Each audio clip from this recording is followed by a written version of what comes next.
Hello भाया। तो आज हम स्टार्ट करते हैं क्लास 10 का कुछ इंपॉर्टेंट क्वेश्चन। ये क्वेश्चन प्रैक्टिस है एक्चुअली में। ठीक है, तो ये क्लास 10 का क्वेश्चन से शुरुआत कर रहे हैं।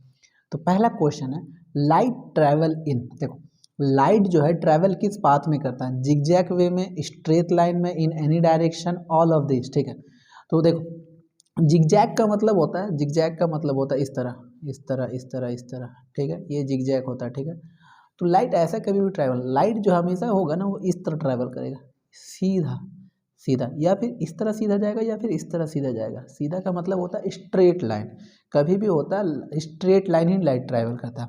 देखो जिगजैग का मतलब, इसका मतलब ऑल ऑफ दीज नहीं जा सकते, in any direction, any direction का सूटेबल नहीं है actually. Straight line is more appropriate, तो इसका आंसर चलेगा सेकंड, स्ट्रेट लाइन। ठीक है, speed of light in vacuum. जो स्पीड ऑफ लाइट जो होता है वो कितना होता है वैक्यूम में? देखो ये इसके कुछ कहा नहीं जा सकते, याद है तो याद है इसमें। तो 3 × 10⁻8 मीटर पर सेकंड होता है। देखिए यहाँ पे जो भी डाटा दिया हुआ 3.10⁻8 सभी में दिया हुआ। देखो किसी में मीटर पर सेकंड दिया हुआ, किसी में सेंटीमीटर पर सेकंड दिया, किसी में किलोमीटर पर सेकंड दिया, किसी में नैनोमीटर पर सेकंड दिया। तो इसका आंसर चला जाएगा kilometre, sorry metre per second, metre per second इसका आंसर चला जाएगा। ठीक है, अब और एक question, question number 3, near point of an object to see clearly is. मतलब किस, मतलब सबसे नज़दीक कैस, मतलब सबसे कम दूरी कितना हो किसी भी ऑब्जेक्ट को देखने के लिए। तो सबसे कम दूरी जो होता है किसी भी ऑब्जेक्ट को देखने के लिए वो 25 सेंटीमीटर होना चाहिए। ठीक है, उससे पहले रहेगा तो ऑब्जेक्ट सही से नहीं दिखेगा, धुंधला दिखेगा। तो 25 सेंटीमीटर इसका राइट आंसर चला जाएगा। देखिए ये जो एग्जामिनर होता है ना, एग्जामिनर आपके साथ खेलता है।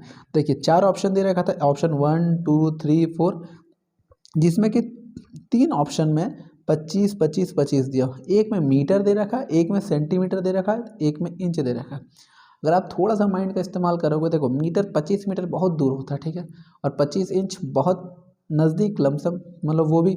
लेकिन देखिए यहाँ तीनों 25 सेंटीमीटर एक्यूरेट चीज़ है जो किसी भी चीज़ को अच्छे से देखने के लिए। ये 25 मीटर बहुत दूर हो जाता है, उससे कि नज़दीक नज़दीक चीज़ों को देख सकते हैं। ठीक है, device, question number 4, device use to measure current is.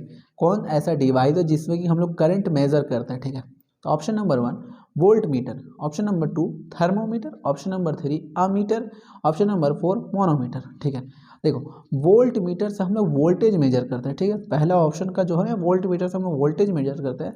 Thermometer से आप जानते हो टेम्परेचर मेजर करते हैं। अमीटर से हम लोग करंट मेजर करते हैं। और मोनोमीटर अभी हमें इसे छोड़ देना चाहिए, मोनोमीटर हमारे पार्ट नहीं है।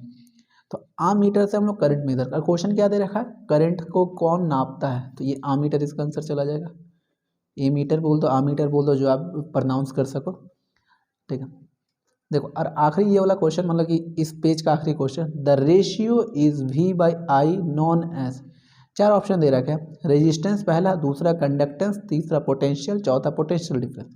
देखिए आपने ओम्स लॉ पढ़ा होगा, ओम्स लॉ में क्या दे रखा है, V = IR, इसको ओम्स लॉ बोलते हैं, ओम्स लॉ। ठीक, अब इसको इधर उधर कर सकते हैं, एकदम कर सकते हैं।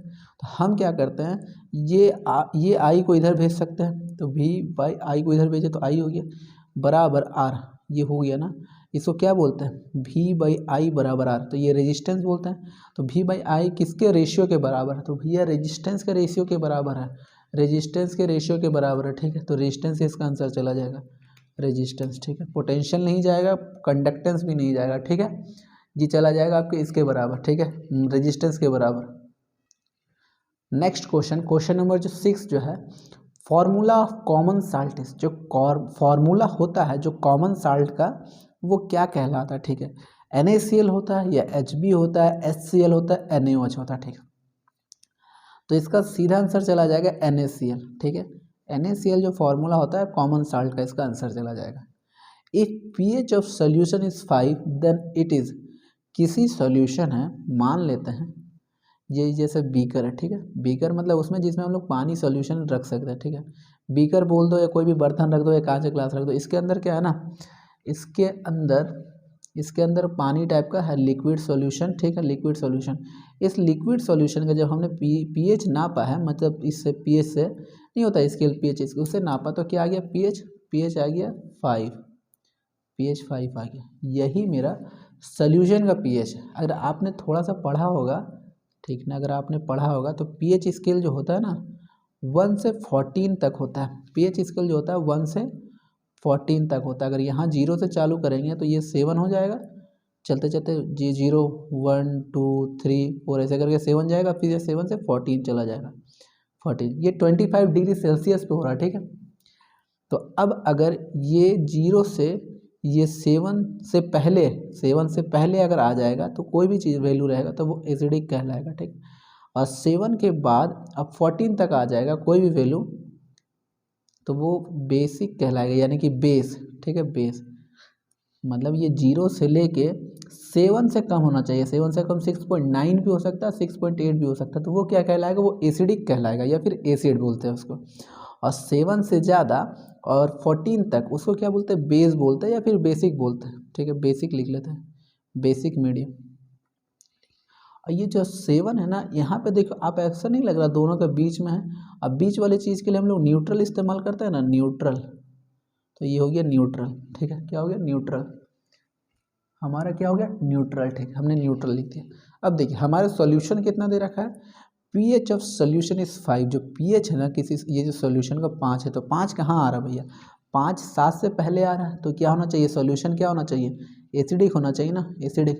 5 से पहले आ रहा है तो solution acidic. Acid base salt not none of this, तो एसिडिक है ना तो एसिडिक चला जाएगा, ठीक है। एसिड हो गया। अब देखिए question number 8, the SI unit for charge is. जो एसआई यूनिट, चार्ज का एसआई यूनिट क्या होता है, ठीक है। अब देखिए चार्ज का एसआई यूनिट हमको निकालना, ठीक है। तो इसका एक छोटा सा फॉर्मूला होता है, करंट बराबर Q/T, ठीक है। Q को हम लोग चार्ज बोलते हैं, T को समय बोलते हैं, I को करंट बोलते हैं, ठीक है। तो अब हमको चार्ज का फॉर्मूला यूनिट निकालना है। तो करंट का एम्पियर होता है और समय का सेकंड होता है, तो एम्पियर सेकंड चार्ज का हो जाएगा यूनिट, ठीक है। इसको एम्पियर सेकंड को दूसरा नाम कूलम भी देते हैं, कूलम, ठीक है। इससे आपका यूनिट आ गया, ठीक है। Unit for charge coulomb, COLOUMB, coulomb, ठीक है। एम्पियर सेकंड भी होता है, इसको हम लोग कूलम भी बोलते हैं, ठीक है। ये हो गया, कितना था ये क्वेश्चन नंबर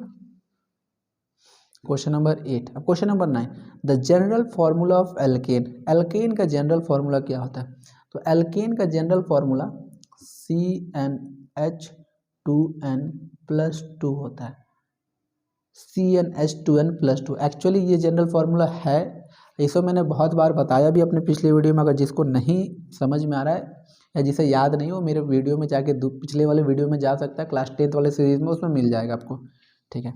अब देखिए 3 conductor of resistance 2 ohm 4 ohm and 6 ohm is connected in series, what will be the equivalent resistance, ठीक है। भैया 3 कंडक्टर है, ठीक है। 3 कंडक्टर का रेजिस्टेंस है, 2 ओम का, 4 ओम का, 6 ओम का कनेक्ट किया गया series, what will equivalent resistance, ठीक है। देखो इसको बनाने का तरीका होता है, ठीक है। 1 मिनट जगह, अच्छा इसको ऐसे बना देते, इस जगह पे बना देते। कितना क्वेश्चन नंबर 10 था, 10th का आंसर, ठीक है। क्वेश्चन नंबर 10 का आंसर सीरीज में निकालने के लिए सिंपल फॉर्मूला था, R इक्विवेलेंट बराबर होता है R1 + R2 + R3। ये आपको पता होना चाहिए फॉर्मूला, जिसको याद नहीं है तो मैं उसके लिए अलग से बता दूंगा, लेकिन अभी के लिए याद कर लीजिए। तो R1 का वैल्यू हमारा क्या दे रखा है, 2 ओम। देखो जो 2 ओम था हमने उसको R1 मान लिया, फिर उसके वाले बाद वाले को हमने क्या मान लिया, R2 मान लिया, R2 के बराबर 4 ओम, और R3 बराबर उसके बाद वाला 6 ओम मान लिया। अब हम क्या करते हैं, यहाँ सबका डाटा रख देंगे। R1 कितना है, 2 ओम, ठीक। R2 कितना है, 4 ओम, R3 कितना है, 6 ओम। तो दोनों को जोड़ देंगे कितना हो जाएगा, तो टोटल 12 ओम हो गया ना आंसर। 6 4 10 2 12 हो गया इसका टोटल आंसर, ठीक है। तो ये हो गया क्वेश्चन नंबर 10 का आंसर। अब हमारा क्वेश्चन कौन सा आता है नेक्स्ट, क्वेश्चन नंबर 10 हो गया। Question number 11, write the chemical formula of following, ठीक है। ये मतलब सबका नाम दे रखा है, इसका केमिकल फार्मूला लिखना है, ठीक है। जैसे साल्ट का होता है ना NaCl, उसी तरह लिखना है। तो सोडियम हाइड्रोक्साइड का क्या होता है, कैल्शियम ऑक्साइड का क्या होता है, हाइड्रोजन ऑक्साइड का फॉर्मूला क्या होता है, और कॉपर सल्फेट का फॉर्मूला क्या होता है, ठीक है। तो सबसे पहले हम लोग कॉपर सल्फेट को लिखते हैं, CuSO4, ये कॉपर सल्फेट का फॉर्मूला एग्जाम में आएगा तो आपको इसी तरह लिखना होगा। हाइड्रोजन क्लोराइड का फॉर्मूला होता है HCl, ठीक है। इसको याद रखना है, मैं रहूँ या कोई भी रहे। कैल्शियम ऑक्साइड CaO, ठीक है। अब सोडियम हाइड्रोक्साइड को NaOH बोलते हैं, ठीक है। तो यहाँ के लिए धन्यवाद। बाकी किसी को भी फीडबैक देना हो तो फीडबैक दे सकते हैं, बाकी कुछ भी कमी हो तो आप अपने कमेंट में बता सकते हैं। तो यहाँ के लिए धन्यवाद।